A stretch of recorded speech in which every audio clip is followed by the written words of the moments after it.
Hi, my name is Bill Nuccio. I've been working with Nuccio Auto Group for the last 10 years, and we're an automotive pre-owned dealer that specializes in highline and sports cars. I've come together with Napleton Porsche for a factory-wide Porsche contest to restore this beautiful 911 SC.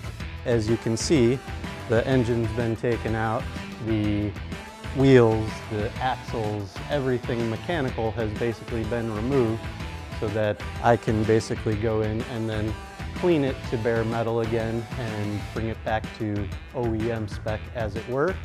We have started a new process here about 3 years ago called dry ice cleaning.